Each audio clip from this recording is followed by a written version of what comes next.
bringing sports, entertainment, and technology podcasts together. This is SPNT.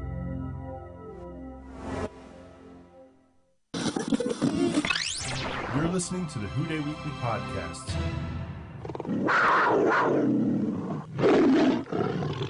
Who-Dey Weekly is brought to you by Stitcher.com. Download the Stitcher Smart Radio app today at Stitcher.com/SPNT.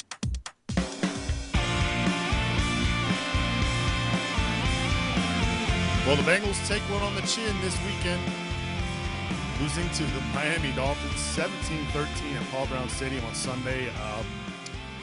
That was a very, I don't know how to put it, just a disappointing loss for the Bengals, and we're going to get into it here on this week's episode of Who-Dey Weekly. Hey, we're glad you could join us here on the podcast. I'm your host, Nick Struberling. I am joined alongside my tag team partner for the week, Mickey Mentzer. Mickey, what's happening, bud? How you been? Good, man. I'd be a lot better if the Cincinnati teams would, follow through on what they're starting. But I'm doing good. Yeah, the Bengals, and you're obviously referencing our beloved Reds, who clearly not having the best of weeks. But the good news is they still have a chance to come back and eventually win that series tomorrow. Let's hope. But of course, this is a Bengals podcast. Let's talk some Who-Dey action here this week. Don't forget, you can email us at podcast@whodayfans.com. Hit us up on Twitter at Who-Dey Weekly. We'd love to hear feedback. Hey, if you're busy or not busy on Wednesday nights, just a reminder that we record the show live each and every Wednesday night at 9 o'clock Eastern. Come join us at whodayfans.com/video. Like we said, Bengals losers 17-13 to the Miami Dolphins. It's Cleveland week as they head up to the Mistake by the Lake to take on the Browns this week. We'll touch on that here in just a bit. All right, Mick, it was just one of those games, and the Bengals are prone to this, it seems like, every year. There's a game on their schedule that you and we pencil in a win, and sure enough, they come out flat. They really, and to be honest, they had no business winning that game. No. There was just no heart on the field, it seemed like. And I make no excuses for the play. It just, it seemed to me like we even got a bunch of breaks from the refs. Like it seemed like, the calls were going our way. And it was a tough loss. I don't think it's a season ender or, as crushing as some people on Twitter would have you believe.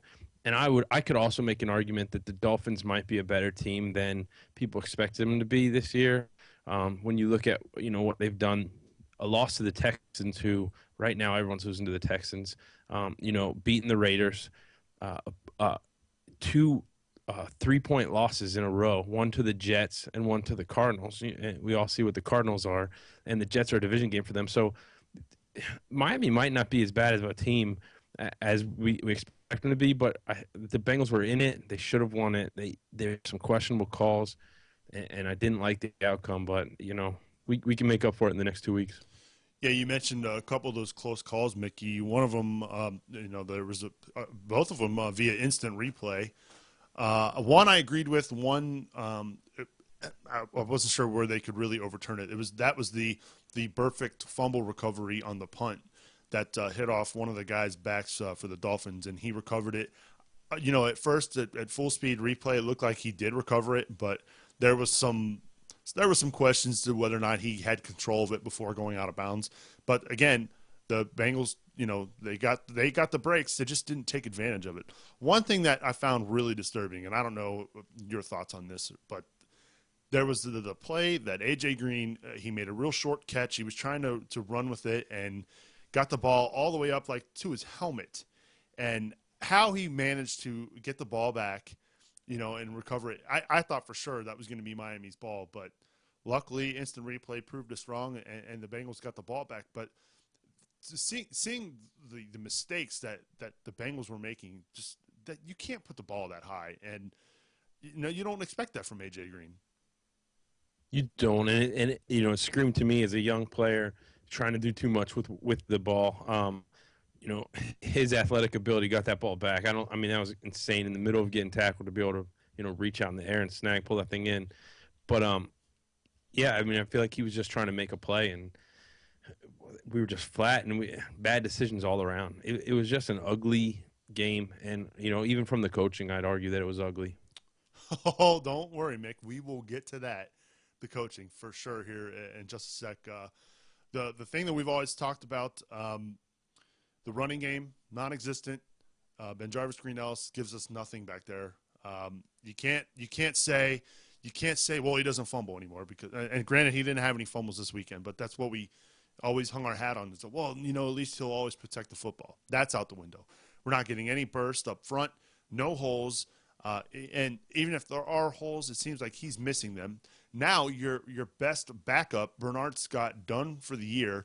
And what was really disappointing about that, Mickey, is he started off the game on fire. I think he had 5 rushes for. I could be wrong. I thought I saw 40 yards.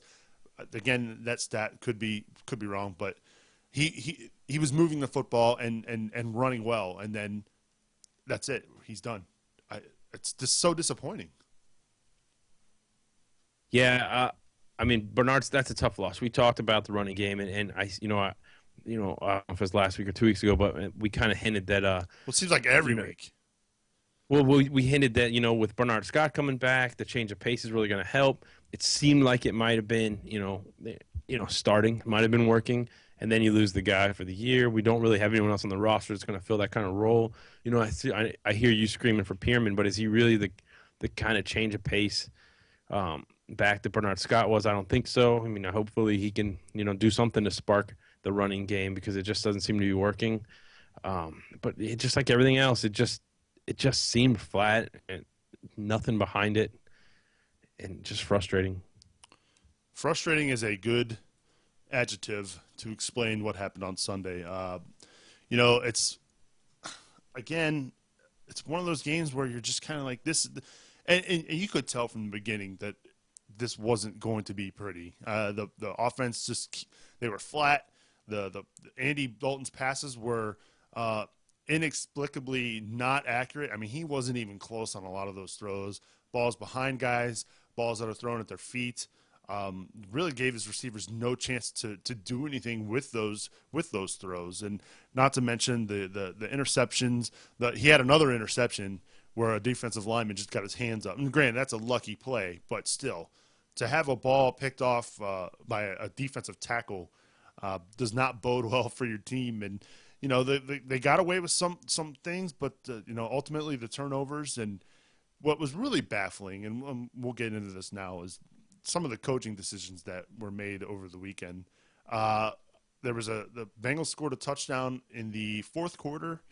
It was early in the fourth quarter, and instead of going for 2, Marvin decides to kick the extra point to make it a 4-point game. Now, normally, I'm under the impression or under the philosophy that you don't want to chase the game. So I was okay with kicking the extra point there. What really angered me, and what really, for lack of a better term, pissed me off, was kicking the field goal with 3.5 minutes left to go. I'd understand kicking the field goal if it's a 3-point game. If you're going to kick the field goal late in the game, go for 2 earlier. That's where I'm kind of the disconnect is just like, what are you doing? But granted, Marvin makes a lot more money than I do. They pay him the big bucks to make these decisions. I get it, and we could all be, Monday morning quarterback, the armchair coach here, and I guess that's what we do here every week on the podcast. But and Mickey, I don't know your philosophies, but if you're gonna kick a field goal there, you have to go for 2 earlier in the game. Well, I agree that I don't think they should have gone for 2, and to defend Marvin a little bit, even though I don't agree with the call to defend Marvin, after the game he said, well, I expected to kick a field goal there. I expected to get our defense, have our defense get a stop. Like Donnie said in the chat room, they did everything he expected except make that kick. But I don't know. You don't go for 2 earlier because you have that much confidence in your offense. And, right. And the way the Bengals have been scoring, you expect them to score much more than that. So then why not go for it on 4th and 5 in that spot? I don't get it, because you really needed the points there. And had you done that and, taken the lead there, the game's probably yours, because your defense is owning them at that point. You just put too much pressure on your offense late in the game. when the offense was flat all game. It'd be different if they were driving the ball and just, sharp, but they weren't. And I think that you kind of squandered an opportunity there. And obviously we end up losing the game because of it. Yeah. If the offense had given you any kind of inkling, Mickey, that they were going to be able to move the football, then sure, yeah, I'd understand kicking the field goal there. But that was probably their best drive of the day, as far as yeah, they were moving. And so at that point, I would say, hey, let's keep it going. You're moving the football.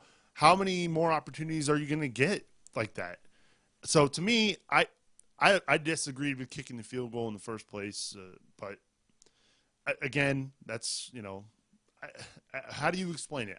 It's just something that Marvin has historically done, where we kind of scratch our head and say, well, what were you thinking there? Of course, had it all worked out, Mickey, we would have been singing his praises like, oh, how genius was that of him to kick the field goal there with 3.5 minutes, knowing you're going to get the football back. But, you got to make that kick. It's crazy how a win, kind of eases everything. But, I was trying to make a note. Like, I fully expect them to, take the ball on that last drive and go down and win the game. And then I was thinking, like, man, we're going to let them off the hook for a terrible performance because they're going to get a win. Obviously it didn't work out that way.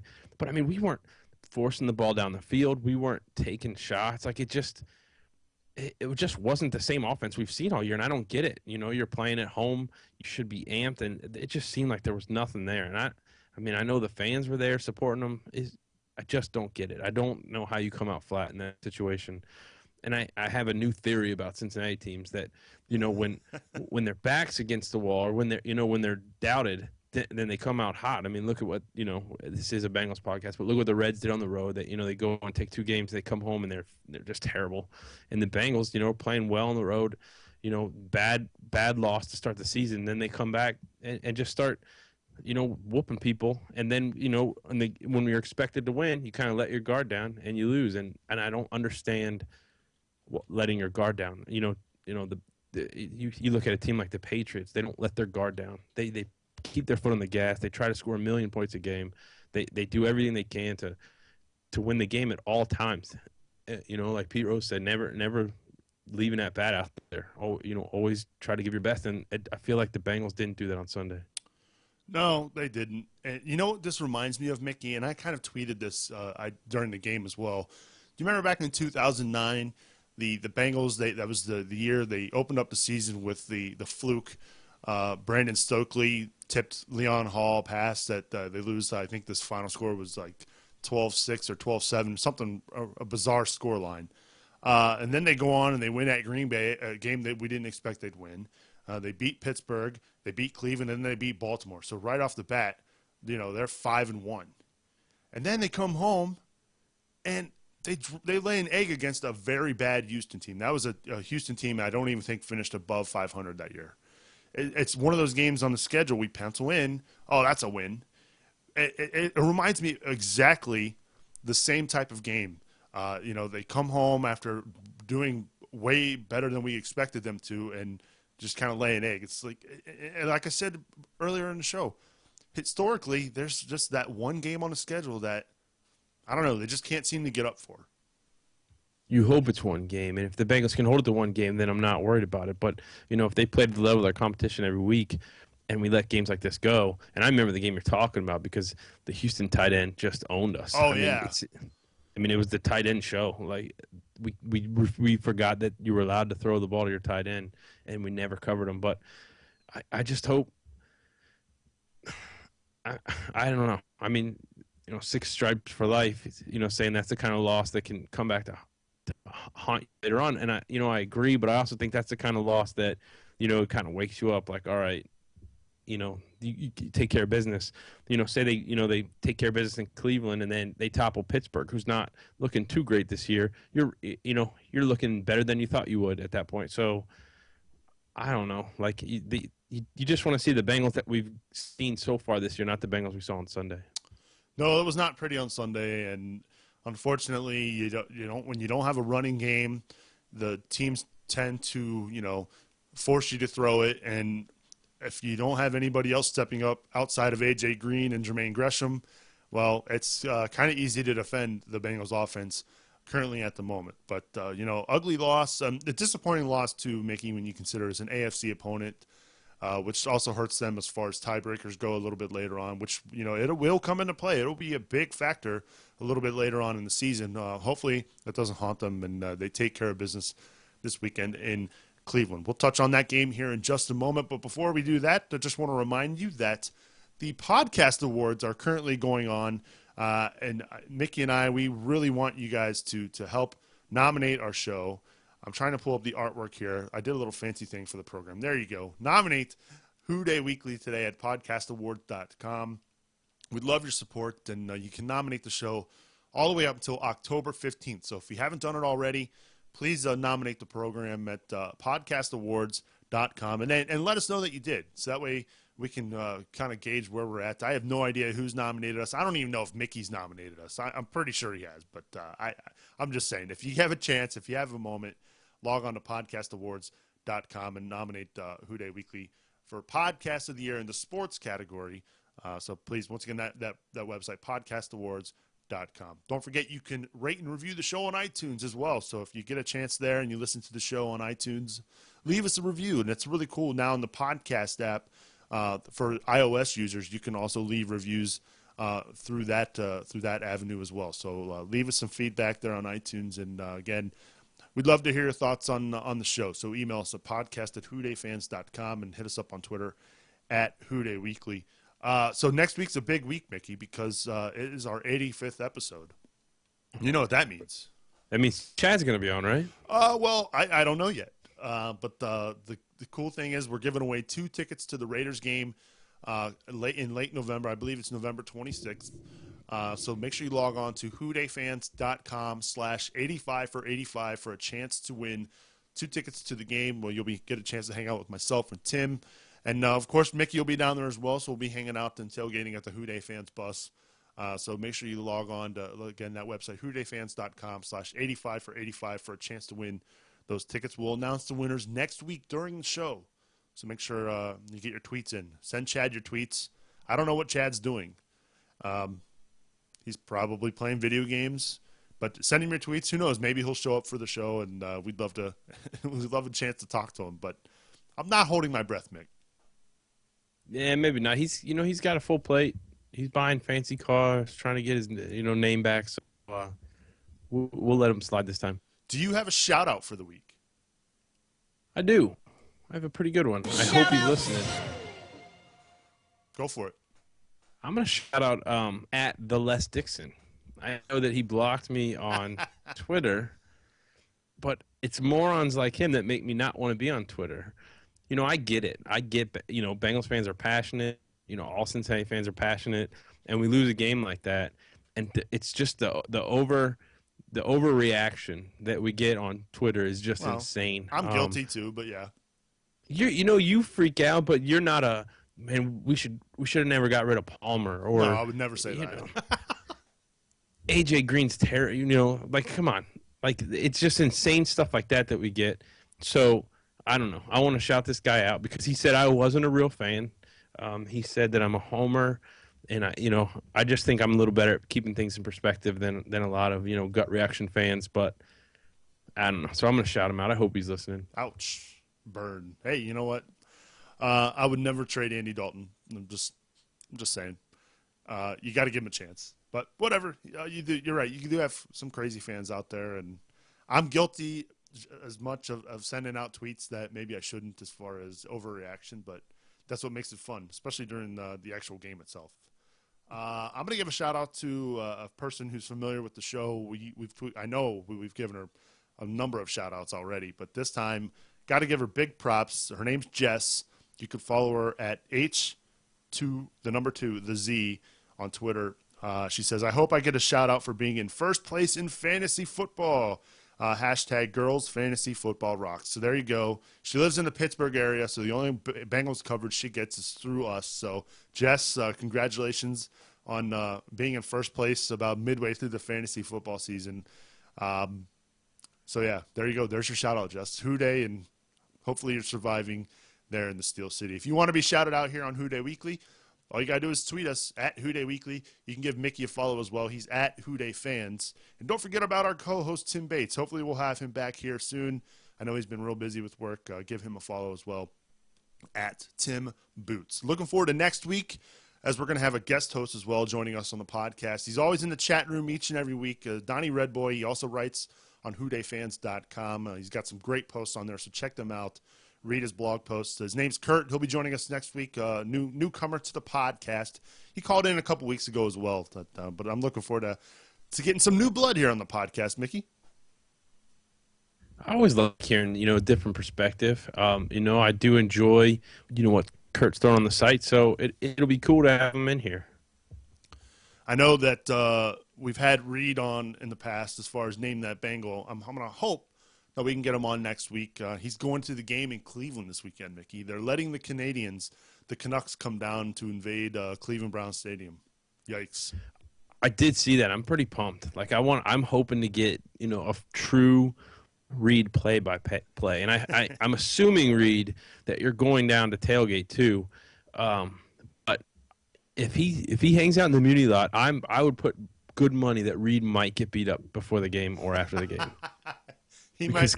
Cleveland fans are ridiculous, and Reed just kind of throws it out there. So I wish him all the luck this weekend. Yeah, good luck, Reed. Hopefully you make it back to Canada over the weekend. And we'd love to hear how your trip goes to Cleveland. I've never seen a game. Have you been to a game in Cleveland, Mickey? I've never been there. I went to the shootout game where we lost 50 to 340 something. It was insane. We should make sure Reed has our call-in number. I'd like a few live messages from the game. That's a good point. I think that'd be good radio. 404 Who-Dey 7. That's a good plug. We never plugged that number. You can leave us a voicemail at any time, Bengals fans. Hit us up. That number's 404 Who-Dey 7. And hey, even if we're doing the show live and you want to call in, feel free. That number is always rocking. So hit us up, 404 Who-Dey 7. All right, we're about halfway through the show, Mick, and it's time to touch on one of my favorite weeks of the year. We get to do it twice. And that's Cleveland Browns week. Now, we already beat them once this year, and it was a game that was probably a little closer than we anticipated. But the Browns over the weekend against the Giants had a lead, let it slip away, and ended up not even being close. But one statistic that I found very surprising for a guy who's a rookie in the league, and Brandon Weeden, Mickey, he's actually second in the league right now in pass attempts in the entire NFL. That to me is surprising. It's surprising, and what's scary about it is you can see improvement every week. Like you can see, better decision making, and I think he's doing well. I also think their line's kind of giving him a little more time, and then with the threat of that beast of running back Richardson, which. He's living up to what they hoped he'd be. Did you notice that Ray has been very quiet this week? Yeah, I wouldn't say anything. Ray should be quiet every week because he's got zero to back it up. I'd rather hear Perfect talk than Ray right now. But I don't expect this game to be an easy game, but I also think, with the loss we just had, that's not good for Cleveland. I'm going to kind of do the same prediction as last time where I think that it's going to be a closer game, but it's never going to feel like it's in jeopardy. Like, the Dolphins game, kind of the whole game felt like we were in jeopardy, but I think with Cleveland, we're going to handle it. And I think we're going to see a better Cleveland team than we saw, a couple weeks ago. This is a Cleveland team, Mick, that really they played – I would say they played pretty well in Baltimore a few weeks ago in primetime football. Granted, they didn't get the result that they were looking for, but they held their own.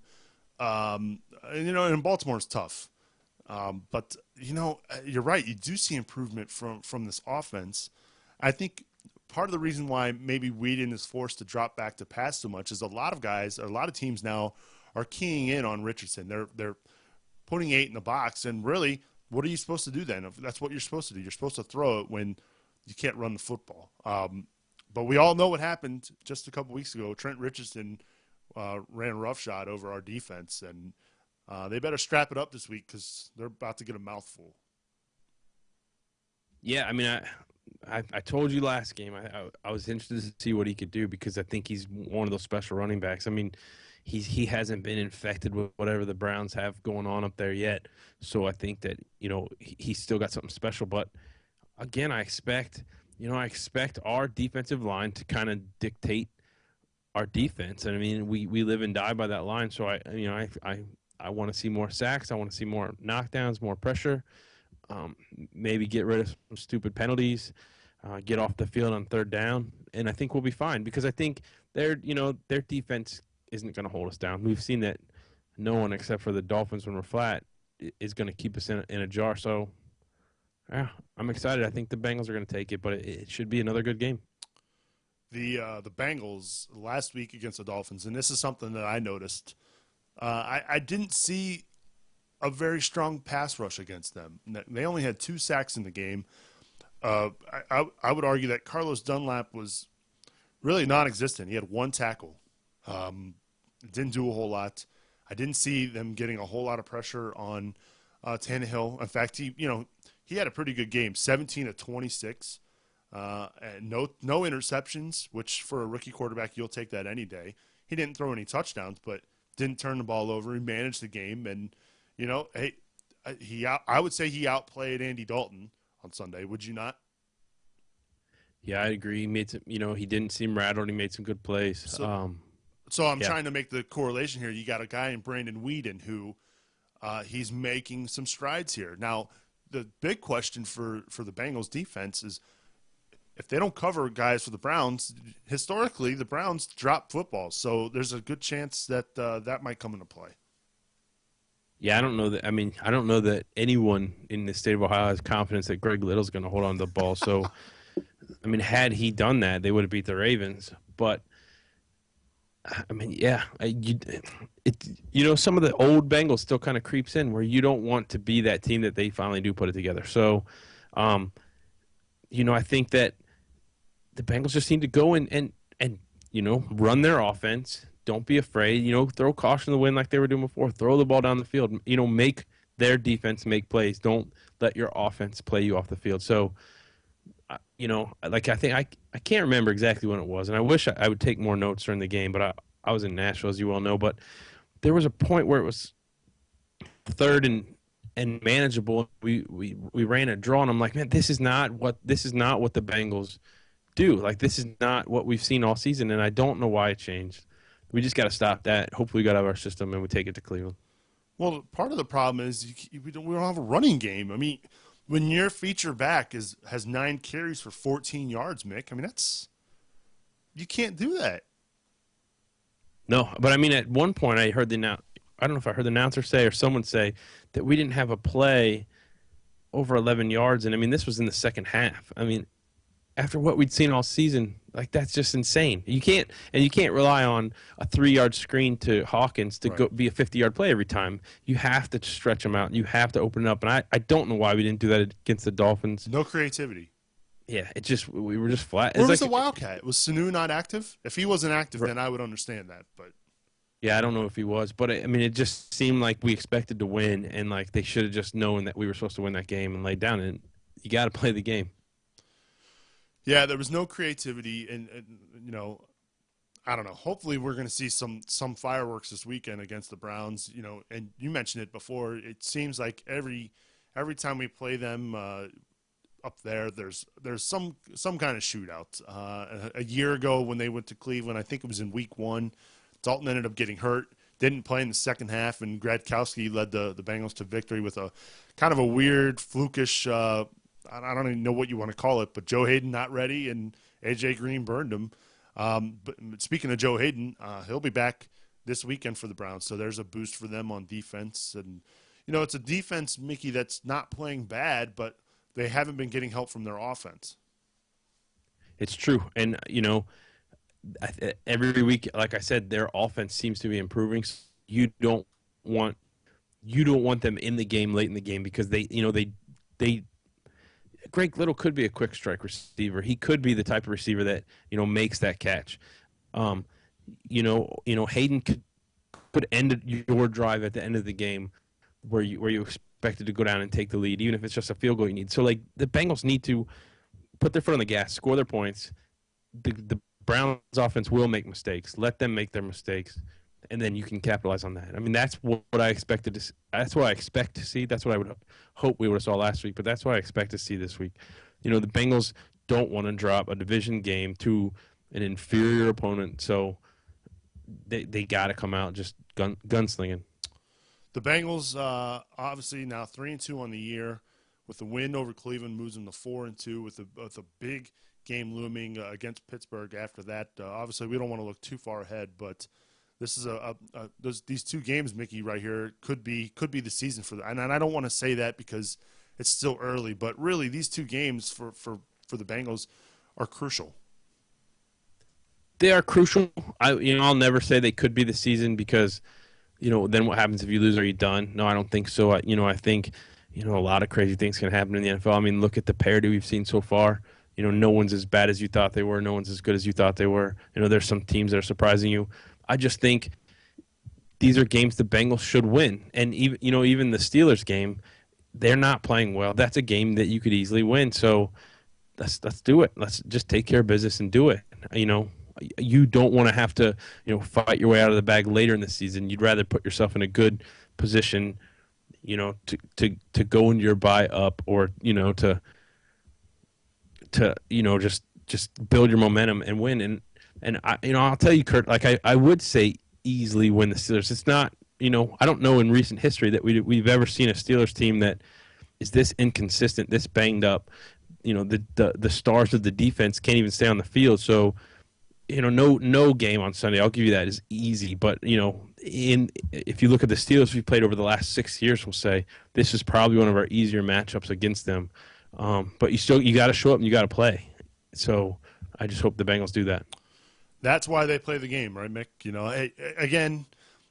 Who knows what's going to happen. But the most important thing, take care of business this weekend against Cleveland, a team that you should beat. Now, we said that over the weekend against Miami. But, that's why they play the game. It didn't come out the way we thought it would. And so now the Bengals find themselves 3-2 on the year. Give me a score prediction, Mickey, and maybe a bold prediction for Sunday. We're going bold now. So I'm going to go 34-20. Bengals win. I think it's going to be 2 touchdowns. My bold prediction, I love putting you on the spot, too. Yeah, I didn't. I'm going to say that Green Ellis gets about $1.25 on the ground. Wow. That is super bold. I just think that they're going to run the ball well. Well, there's been no evidence to to back that up, so that is extremely bold. I'll say Bengals win. I'll say 27-20, just like a year ago. For a bold prediction, I'll say that wow, this is tough. I'll say that they hold Trent Richardson under 90 yards. Is that bold? Man, I'd say that's just as bold as mine. I don't know. He's a strong running back. Yeah, but is that all purpose or just rushing? Just rushing. Okay. Because the Bengals now they have tape. They've got a better idea of what Cleveland's going to do with Richardson. So there's no surprises now. Not that there really were before, but the Bengals can game plan a little bit better for him. So those are my bold predictions. I say 27-20. They hold T. Rich under 90 yards rushing. Mickey goes with what did you say? Oh, you said Ben Jarvis rushes for over 125 or 120. 125. Don't slight me on those 5 yards. But hey, we'd love to hear your feedback. We want to hear your bold predictions. So hit us up, podcast@whodaydayfans.com. Send us your score predictions, and again, we want to hear your feedback, and we love hearing from you guys out there. A lot of people downloading the show, and in record numbers, Mickey. So hey, give us your feedback. Kurt in the chat room says 31-21. Our buddy Quentin, he says 91-3, stealing the thunder of Reed, who last week said 77, and thank God you see I'm wearing my shirt this week. That would have been really bad. But no gambling. I was a little worried last week. You never know in the NFL, but we'd love to hear from you. So email us again that address, podcast@whodaydayfans.com. SPNT.com. And hey, this is just a simple reminder. This is the last show we're going to have before the nominations close. The Podcast Awards. Nominate us for the Sports Podcast of the Year at podcastawards.com. The show name Who-Dey Weekly. Our website's Who-Dey Fans. You got to leave a name. You got to leave your email address. And if you can, leave some feedback. The judges do read that feedback, and it'll go a long way as far as the nominations go. I know Mickey and I, we were finalists last year in the sports category, Mick, and we really, really want to win this year. We sure do. All right, so when you're, jogging on the treadmill or sitting at your desk or whatever you're doing right now, listen to this later, go on there and do it. Don't put it off. Just go on there and nominate us. You know you want to. Absolutely. October 15th. So that's your deadline. Get that in. And then also don't forget the 85 for 85 contest will end next week. Get your tweets into Chad. Let's hope we can make him really mad this week. Not that he's going to come on the show, but let's try and make him mad this week, because I guess he was at the stadium on Sunday. I saw some tweets, but I didn't see. I must have missed it during the game if they showed any footage of him being at the stadium. It could be hearsay. I don't know. Did you know if he was there? I heard he congratulated people afterwards underneath, so I know he was there because it was credible sources that said it. But I didn't see anything during the game. Maybe we'll get a chance to hear from Ocho Cinco himself next week here on the podcast. That's going to wrap up episode 84. Like I said, nominate the podcast at podcastawards.com. And then looking forward next week to our good friend Kurt joining us on the podcast with some new blood. And Mickey, let's hope that you and I will be seeing each other face-to-face tomorrow, going to Game 5 of the Reds. Hopefully they pull it off and escape what could be a very disastrous week. They will. Dress warmly, right? I don't know what it's supposed to be. I haven't even looked. I just know I have to leave extra early to get down there. We should do Skyline. All right. I didn't have to twist your arm. I love it. I always have to beg my wife to go. Well, anyway, I'll see you tomorrow. And Bengals fans, we'll see you next week for another episode of Who-Dey Weekly. Don't forget, email us at podcast@whodayfans.com and hit us up on Twitter @Who-Dey. Who-Dey Weekly is an SPNT production. For more information about our other podcasts, log on to spnt.tv. Hey, for my co-host, Mickey Mentzer, looking good on camera, I'm Nick Strubeling. We'll see you next week on Who-Dey Weekly. Who-Dey. Who-Dey.